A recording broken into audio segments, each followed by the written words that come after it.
Ibu mertuaku berani mengusirku hanya karena aku melihat tangannya mengambil kotak amplop uang hasil pesta pernikahanku. Kamu tidak berhak menyentuh kotak ini. Masuk ke kamar dan jangan macam-macam. Bentaknya dengan tatapan tajam. Yang sudah subscribe, saya doakan selalu sehat dan berlimpah rezeki, dan tulis komentar, aku ingin punya pasangan terbaik. Terima kasih. Namaku Bilqis. Sampai hari itu, aku masih percaya bahwa pernikahan adalah awal dari kehidupan baru yang indah. Sebulan sebelumnya, aku menikah dengan pria tampan bernama Silvio.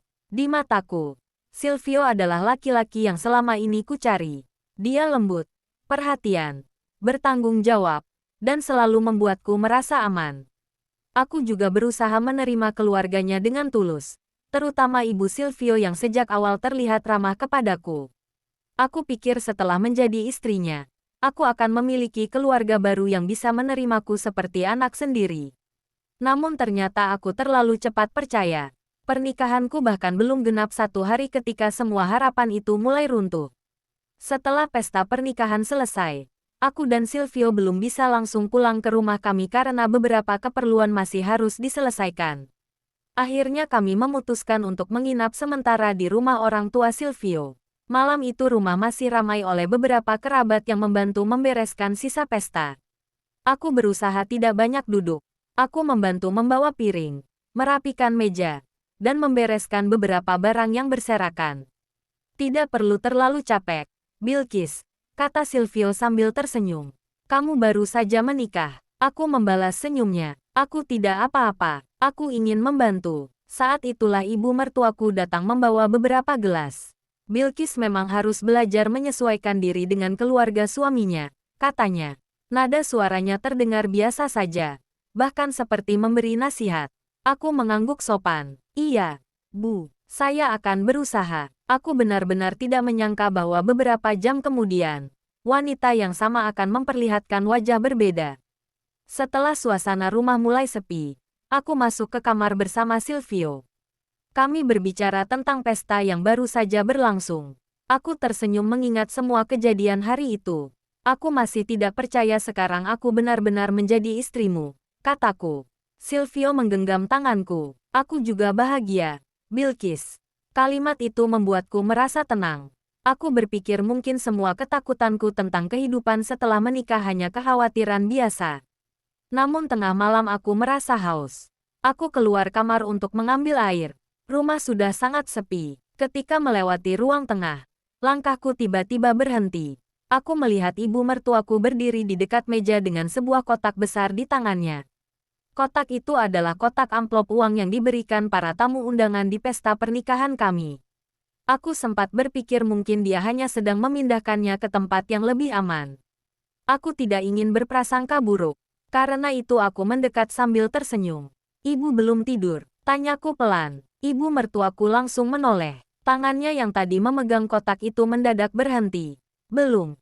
Jawabnya singkat. Aku menunjuk kotak tersebut. Kalau kotak amplopnya mau disimpan, nanti saya bantu bawa ke kamar. Bukannya menjawab. Wajahnya justru berubah. Tatapannya menjadi tajam. Kamu mau apa? Aku terkejut. Tidak, Bu. Saya hanya menawarkan bantuan. Dia mendekat beberapa langkah. Kamu tidak berhak dengan kotak uang ini. Aku terdiam. Maksud ibu, jangan pura-pura tidak tahu. Semua uang yang ada di sini bukan urusanmu. Aku mencoba menahan perasaan tidak nyaman. Tapi itu kan pemberian dari tamu undangan untuk pernikahan saya dan Silvio. Mendengar jawabanku, ibu mertua langsung meninggikan suaranya. Pernikahan kamu berlangsung di rumah keluarga kami. Jangan merasa setelah menjadi istri Silvio kamu bisa seenaknya mengambil apa yang ada di rumah ini. Dadaku terasa sesak. Aku tidak menyangka percakapan sederhana bisa berubah menjadi pertengkaran. Saya tidak pernah berniat mengambilnya, Bu. Kalau begitu masuk kamar, bentaknya. Jangan macam-macam dan jangan ikut campur urusan keluarga ini. Aku berdiri terpaku. Rasanya seperti baru saja ditampar tanpa disentuh. Beberapa menit lalu aku masih merasa menjadi pengantin yang bahagia. Tetapi sekarang aku justru merasa seperti orang asing yang tidak diinginkan. Aku memilih mundur. Baik, Bu. Aku kembali ke kamar dengan langkah pelan. Begitu membuka pintu, Silvio langsung menatapku. Kamu dari mana? Aku mencoba tersenyum. Ambil minum. Dia memperhatikan wajahku. Kamu menangis. Aku cepat-cepat menggeleng. Tidak, aku tidak sanggup menceritakan apa yang baru saja terjadi. Bukan karena takut kepada ibu mertuaku, tetapi karena aku ingin memberikan kesempatan kepada Silvio untuk menunjukkan bahwa dia benar-benar bisa menjadi suami yang melindungiku. Malam itu aku berbaring membelakanginya. Air mataku jatuh tanpa suara. Dalam hati aku terus meyakinkan diri bahwa mungkin ibu mertuaku hanya lelah setelah pesta. Mungkin besok dia akan berubah. Pagi harinya, dugaanku sempat terasa benar. Saat Silvio keluar kamar, ibu mertuaku menyambut kami dengan senyum manis. Bilqis, sarapan sudah ibu siapkan. Kamu pasti capek. Aku hanya tersenyum kaku. Terima kasih, Bu. Dia bahkan mengambilkan makanan untukku di depan Silvio. Makan yang banyak, nak. Sekarang kamu sudah seperti anak ibu sendiri. Aku hampir percaya semuanya baik-baik saja. Namun begitu Silvio pergi bekerja, senyum itu menghilang. Setelah sarapan, cuci semua piring. Jangan sampai dapur berantakan, katanya dingin. Aku menatapnya. Baik, Bu. Dia berjalan pergi sambil tersenyum tipis. Saat itulah aku mulai menyadari sesuatu. Ibu mertuaku bukan sekadar tidak menyukaiku. Dia sedang menunjukkan bahwa di depan Silvio dia bisa menjadi ibu yang manis. Tetapi ketika hanya ada kami berdua, aku adalah sasaran kemarahannya. Dan aku belum tahu. Hari pertama itu hanyalah awal dari 1 bulan penuh penderitaan yang perlahan akan menghancurkan pernikahanku. Sejak pagi itu, aku mulai mengerti bahwa ibu mertuaku memiliki 2 wajah. Di depan Silvio, dia bisa berubah menjadi wanita paling lembut yang pernah kukenal. Namun ketika Silvio meninggalkan rumah, senyum itu seolah ikut pergi bersamanya. Hari pertama setelah Silvio berangkat bekerja, aku mencoba menyelesaikan semua pekerjaan rumah tanpa banyak bicara. Aku masih berharap dengan bersikap sabar, hubungan kami akan membaik. Aku mencuci piring, menyapu lantai, merapikan kamar, lalu membantu ibu mertua menyiapkan makan siang. Ketika aku sedang memotong sayuran, tiba-tiba suaranya terdengar dari belakang. Bilqis, aku menoleh. Iya, Bu. Kenapa lantainya belum dipel? Aku melihat lantai yang sebenarnya sudah kusapu. Saya tadi mau memasak dulu, Bu. Setelah ini saya pel. Dia mendengus. Alasan terus. Menantu zaman sekarang memang harus disuruh-suruh. Aku menahan napas. Maaf, Bu. Saya kerjakan sekarang. Aku meninggalkan dapur dan mengambil alat pel. Belum selesai mengepel, dia kembali memanggil. Bilqis, itu baju Silvio kenapa belum disetrika? Aku terdiam. Saya baru tahu, Bu. Nanti setelah selesai mengepel saya setrika. Nanti, semua selalu nanti, katanya dengan nada tinggi. Aku memilih diam. Aku tidak ingin masalah kecil menjadi pertengkaran. Namun semakin aku diam, semakin banyak kesalahan yang dicarinya. Siang hari ketika makanan sudah tersaji, dia melihat lauk yang kubuat. Ini saja, aku mengangguk. Saya pikir Silvio suka yang sederhana. Dia mencicipi sedikit lalu meletakkan sendok. Pantas saja anakku semakin kurus. Istri macam apa tidak bisa mengurus suami. Kalimat itu menusuk hatiku. Aku berusaha menjelaskan bahwa Silvio tidak pernah mengeluh tentang masakanku. Tetapi ibu mertua langsung memotong. Jangan membantah. Aku akhirnya hanya menunduk. Yang membuatku lebih sakit bukan hanya perlakuannya, tetapi karena setiap kali Silvio pulang, semua kejadian seolah diputarbalikkan. Sore itu Silvio baru masuk rumah. Ibu mertuaku langsung tersenyum. Anakku sudah pulang. Dia mengambil tas Silvio dan menyiapkan minuman. Aku yang sedang berada di dapur hanya bisa melihat dari jauh. Beberapa menit kemudian ibu mertua menghampiriku. Bilqis, tadi ibu sebenarnya tidak ingin membuatmu sedih. Tapi kamu harus belajar menjadi istri yang baik. Aku menatapnya bingung. Saya sudah berusaha, Bu. Dia tersenyum tipis. Bagus. Jangan sampai ibu terpaksa bicara kepada Silvio. Kalimat itu terdengar seperti ancaman. Benar saja. Malam itu saat kami makan bersama, ibu mertua mulai bercerita. Tadi Bilqis agak kasar kepada ibu. Tanganku langsung berhenti. Bu, saya tidak pernah kasar. Ibu mertua menghela napas seolah sedang menahan kesedihan. Tidak apa-apa, nak. Ibu maklum kamu masih muda. Silvio menatapku. Bilqis, Kamu jangan bicara kasar kepada ibu. Aku tercekat. Aku tidak melakukan itu. Tapi ibu bilang begitu. Aku menatap Silvio tidak percaya. Kamu langsung percaya. Silvio terlihat kesal. Aku hanya ingin kamu menghormati ibuku. Aku menghormati beliau. Tapi kenapa setiap kali ibu mengadu, kamu tidak pernah bertanya apa yang sebenarnya terjadi? Silvio terdiam beberapa detik. Ibu mertuaku langsung menyela dengan suara lembut. Sudahlah. Jangan bertengkar. Ibu tidak ingin menjadi penyebab rumah tangga kalian. Ironisnya, justru kalimat itulah yang membuatku semakin merasa terpojok. Aku masuk kamar dengan air mata yang tidak mampu lagi kutahan. Silvio menyusul. Kamu kenapa? Aku tertawa getir. Kamu masih bertanya. Aku tidak mengerti kenapa kamu selalu mempermasalahkan ibu. Aku menatapnya. Karena ibu selalu mencari kesalahanku ketika kamu tidak ada. Silvio menggeleng. Itu hanya perasaanmu. Kalau begitu, kenapa ibu selalu berubah saat kamu pulang? Dia tidak menjawab. Aku memberanikan diri mengatakan sesuatu yang selama ini kupendam. Silvio, aku tidak meminta kamu memusuhi ibumu. Aku hanya ingin kamu mendengarkan aku sebagai istrimu. Namun jawabannya justru membuat hatiku semakin hancur. Kamu yang harus menyesuaikan diri. Ibu sudah membesarkanku jauh sebelum kamu datang. Aku menunduk. Kalimat itu seperti menjelaskan posisiku di rumah tersebut. Aku adalah orang baru. Aku adalah orang yang harus selalu mengalah. Keesokan harinya, kejadian yang lebih menyakitkan terjadi. Aku menerima telepon dari ibuku. Dia bertanya apakah aku bahagia. Aku hampir mengatakan tidak. Tetapi aku menahan diri. Aku baik-baik saja, Bu. Setelah telepon ditutup, ibu mertua tiba-tiba muncul. Jangan terlalu sering mengadu kepada keluargamu. Aku menoleh. Saya tidak mengadu, Bu. Ibu tahu tipe perempuan seperti kamu. Sedikit masalah langsung cerita kepada orang tua. Aku mulai kehilangan kesabaran. Saya tidak pernah menjelek-jelekkan keluarga Silvio. Dia mendekat dan berkata pelan. Jangan membuatku terlihat buruk di depan anakku. Aku terdiam. Saat itu aku sadar. Dia bukan hanya ingin mengendalikan rumah. Dia ingin mengendalikan apa yang Silvio pikirkan tentangku.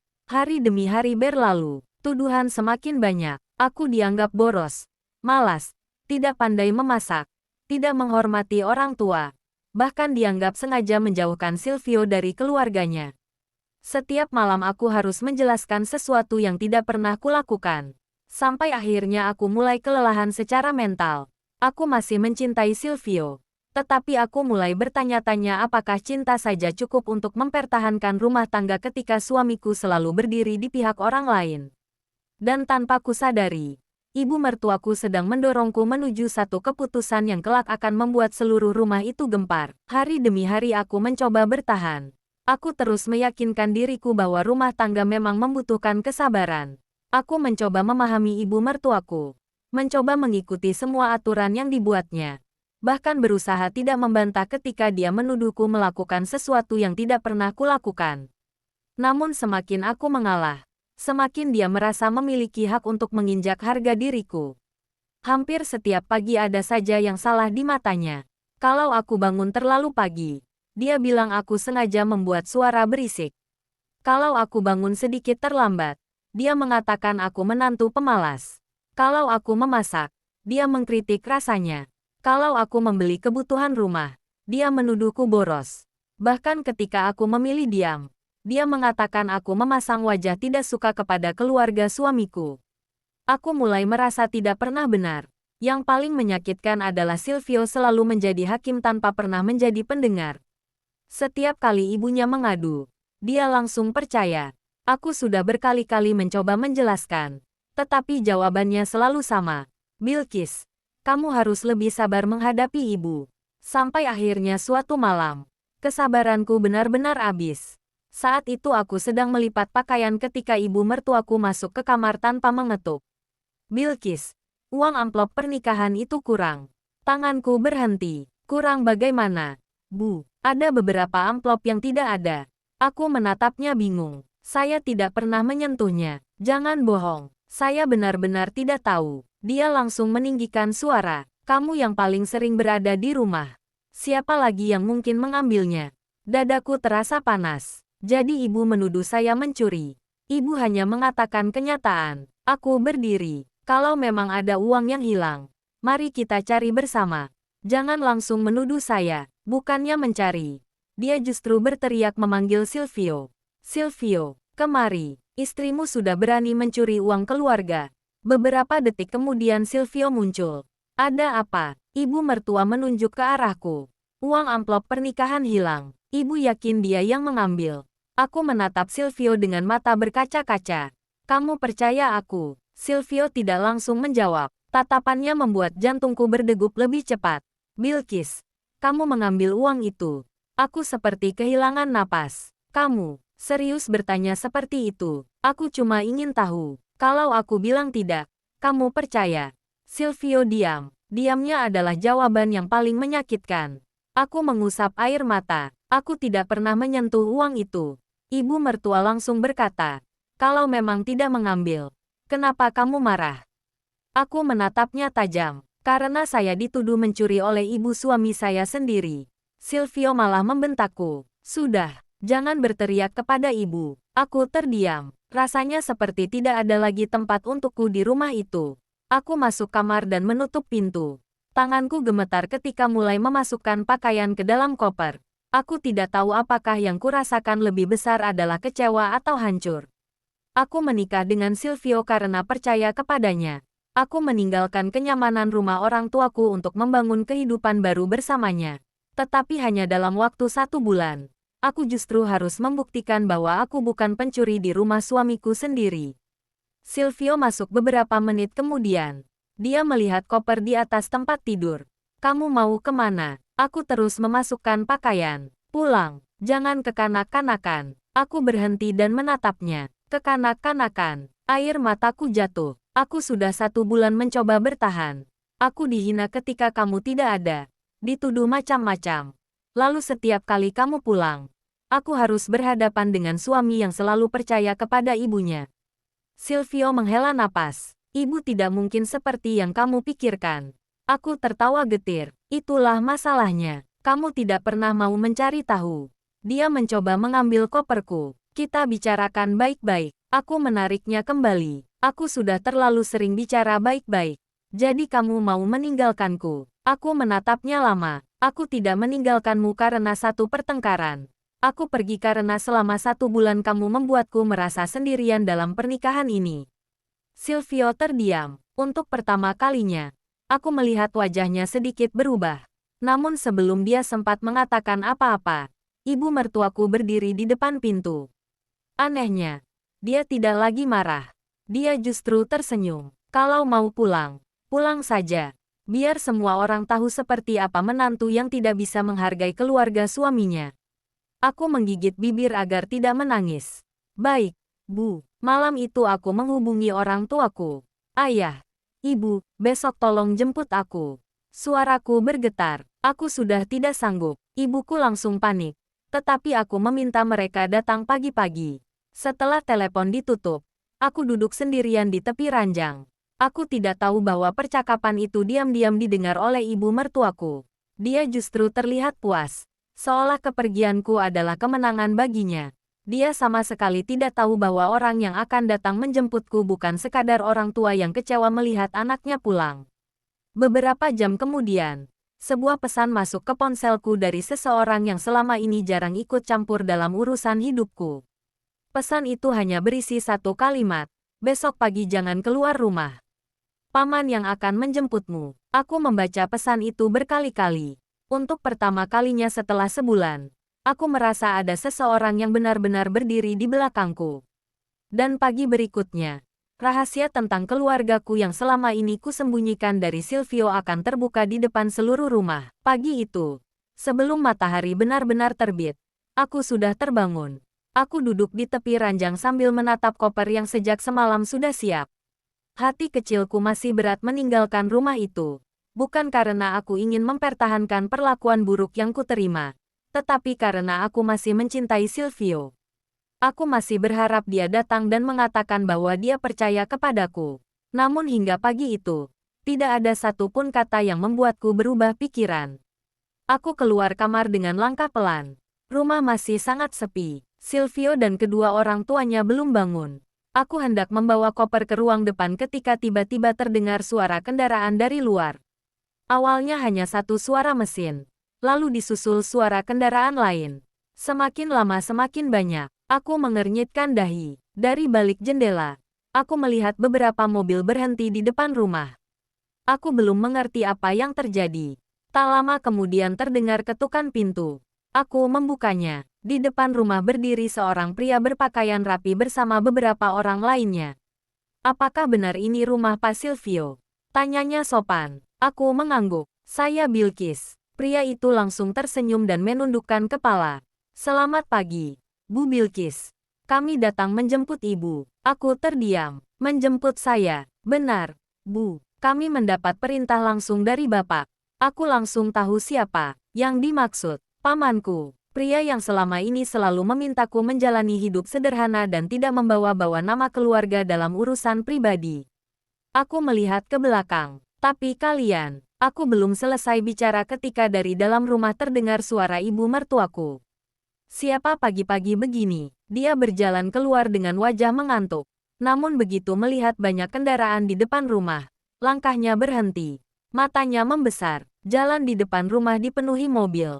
Bukan hanya 2 atau 3. Ada puluhan staf berdiri dengan pakaian formal. Beberapa membawa map dan dokumen. Ibu mertuaku langsung bertanya, "Ada urusan apa?" Kepala rombongan menjawab tenang, "Kami datang menjemput Bu Bilqis." Ibu mertuaku menatapku. "Menjemput Bilqis?" Aku mengangguk. Wajahnya mulai berubah. "Kamu kenal mereka?" Sebelum aku menjawab, salah seorang staf berkata, "Kami dari kantor pusat." Ibu mertuaku masih terlihat bingung. "Kantor apa?" Pria itu hanya menjawab singkat, "Perusahaan tempat Pak Silvio bekerja." Mendengar nama Silvio, dia langsung memanggil anaknya. "Silvio, bangun." Beberapa saat kemudian Silvio muncul dengan wajah mengantuk. "Ada apa, Bu?" Dia melihat keluar dan langsung terdiam. "Bilqis, siapa mereka?" Aku menatapnya. "Mereka datang menjemputku." "Kenapa?" Aku tidak langsung menjawab. Kepala staf justru maju dan menyerahkan sebuah map kepadaku. "Bu, semua dokumen yang diminta Bapak sudah kami bawa." Silvio mendekat. "Dokumen apa?" Aku membuka map itu. Ada surat pengurusan perceraian, surat pencabutan beberapa fasilitas kerja, dan dokumen lain yang berkaitan dengan keputusan perusahaan. Wajah Silvio langsung pucat. "Bilqis, apa maksudnya ini?" Aku menatapnya dengan mata berkaca-kaca. "Aku sudah meminta keluargaku mengurus semuanya." Ibu mertua tiba-tiba menyela. "Keluargamu?" Dia tertawa kecil, tetapi jelas terlihat gugup. "Jangan membuat cerita. Memangnya keluargamu siapa?" Aku diam. Kepala staf menjawab sebelum aku sempat bicara. "Bapak yang mengutus kami adalah pemilik perusahaan tempat Pak Silvio bekerja." Rumah itu mendadak sunyi. Silvio menatapku seperti baru pertama kali mengenalku. "Pamannya." Aku mengangguk. "Iya, jadi selama ini." Suaranya bergetar. "Selama ini kamu tahu siapa pemilik perusahaan?" "Aku tahu." "Kenapa kamu tidak pernah bilang?" Aku menatapnya lama. "Karena aku tidak pernah ingin menikah denganmu karena jabatan atau uang. Aku ingin tahu apakah kamu mencintaiku sebagai Bilqis, bukan sebagai keponakan seorang pengusaha." Silvio menunduk. Ibu mertuaku langsung mendekat kepadaku. Sikapnya berubah drastis. "Bilqis, nak, kalau ada salah paham, jangan dibawa terlalu jauh. Ibu sebenarnya sayang sama kamu." Aku hampir tertawa mendengar kalimat itu. "Sayang." Aku menatapnya. Sebulan ini ibu menuduh saya mencuri, menghina saya ketika Silvio tidak ada, dan selalu membuat saya terlihat buruk di depan suami saya. Dia mulai menangis. "Ibu hanya salah paham." "Tidak, Bu. Ibu tahu persis apa yang ibu lakukan." Silvio mencoba mendekat. "Bilqis, kita bisa menyelesaikan ini."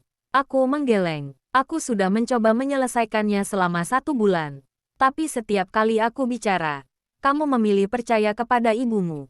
Kepala staf kemudian berkata, "Bu Bilqis, Bapak juga meminta kami menyampaikan bahwa keputusan terhadap Pak Silvio bukan semata-mata karena masalah keluarga. Ada evaluasi lain yang sedang dilakukan." Silvio langsung menatapnya. "Evaluasi apa?" Pria itu tidak menjawab panjang. "Bapak akan menjelaskannya sendiri." Aku semakin bingung. Ternyata pamanku tidak hanya mengetahui tentang penderitaanku di rumah itu. Dia juga telah menemukan sesuatu tentang Silvio yang bahkan belum ku ketahui. Aku mengambil koper dan berjalan menuju mobil. Ibu mertuaku mencoba menahanku. Bilqis, jangan pergi seperti ini. Aku menoleh. Ibu dulu yang menyuruh saya pergi. Dia terdiam. Sekarang saya hanya memenuhi keinginan ibu. Aku masuk ke mobil. Dari balik jendela, kulihat Silvio berdiri terpaku. Sementara ibunya menangis di sampingnya. Untuk pertama kalinya, mereka melihatku bukan sebagai menantu yang bisa mereka tekan. Namun saat mobil mulai bergerak, ponselku berdering. Nama pamanku muncul di layar. Aku mengangkatnya. Suaranya terdengar serius. Bilqis, setelah kamu sampai, paman harus memberitahumu satu hal. Ada alasan lain kenapa paman langsung menghentikan Silvio dari perusahaan. Aku terdiam. Apa maksud paman? Dia menarik napas panjang. Karena ternyata selama ini, Silvio menyembunyikan sesuatu yang jauh lebih besar darimu. Jantungku berdegup kencang. Aku menatap rumah yang semakin jauh dari pandangan. Ternyata kisahku dengan keluarga Silvio belum benar-benar berakhir. Justru rahasia terbesar baru saja akan terbongkar. Sepanjang perjalanan menuju rumah orang tuaku, pikiranku tidak berhenti memikirkan ucapan paman. Silvio menyembunyikan sesuatu yang jauh lebih besar darimu. Kalimat itu terus berputar di kepalaku. Selama ini aku hanya mengira masalah terbesar dalam pernikahanku adalah ibu mertuaku yang tidak menyukaiku dan Silvio yang selalu membela ibunya. Tetapi ternyata ada sesuatu yang bahkan tidak pernah ku ketahui. Begitu sampai di rumah, paman sudah menungguku. Wajahnya serius. Dia langsung menyuruhku masuk ke ruang kerja. Bilqis, paman tidak ingin menyampaikan ini melalui telepon. Aku duduk di hadapannya dengan jantung berdebar. Apa yang sebenarnya terjadi? Paman. Paman membuka sebuah map tebal dan meletakkannya di atas meja. Selama beberapa minggu terakhir, perusahaan melakukan audit terhadap beberapa pegawai yang memiliki akses ke laporan keuangan. Aku menatapnya. Apa hubungannya dengan Silvio? Paman menarik napas. Nama Silvio muncul dalam pemeriksaan. Aku langsung terdiam. Maksud paman, Silvio melakukan kesalahan. Bukan sekadar kesalahan. Paman membuka beberapa dokumen. Ada sejumlah laporan yang tidak sesuai. Beberapa data internal perusahaan pernah diakses menggunakan akun Silvio di luar jam kerja. Dadaku terasa sesak. Tapi, mungkin bukan dia. Paman mengangguk. Itu juga yang awalnya kami pikir. Karena itu paman tidak langsung mengambil tindakan. Kami melakukan pemeriksaan lebih lanjut. Dia menunjukkan beberapa bukti, dan hasilnya menunjukkan bahwa ada komunikasi antara Silvio dengan seseorang dari perusahaan pesaing. Tanganku mulai gemetar, jadi dia menjual informasi perusahaan. Belum bisa disebut seperti itu sebelum seluruh proses selesai. Tapi ada indikasi kuat bahwa informasi internal telah berpindah ke pihak luar. Aku menunduk. Rasanya dunia kembali berputar. Selama ini aku selalu membela Silvio ketika keluarganya menuduhnya macam-macam. Aku bahkan percaya bahwa dia hanya pria biasa yang terjebak di antara istrinya dan ibunya. Ternyata ada sisi lain yang tidak pernah dia ceritakan. Kenapa paman tidak memberitahuku sejak awal?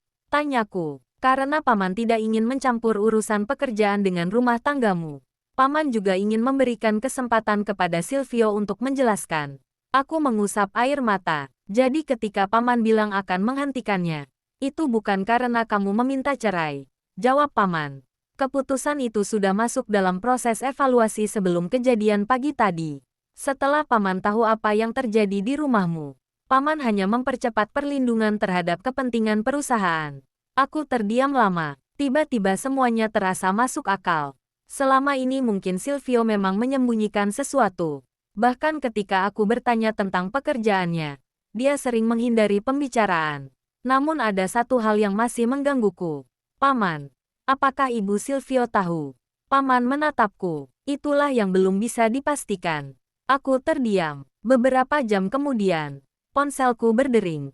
Nomor Silvio. Aku sempat ragu mengangkatnya. Namun akhirnya aku menjawab. Bilqis. Suaranya terdengar berat. Aku minta maaf. Aku memejamkan mata. Untuk apa? Untuk semuanya. Termasuk kebohonganmu tentang pekerjaanmu. Dia terdiam. Kamu sudah tahu. Aku menahan napas. Paman sudah menceritakan semuanya. Suasana hening cukup lama. Kemudian Silvio berkata, aku memang melakukan kesalahan.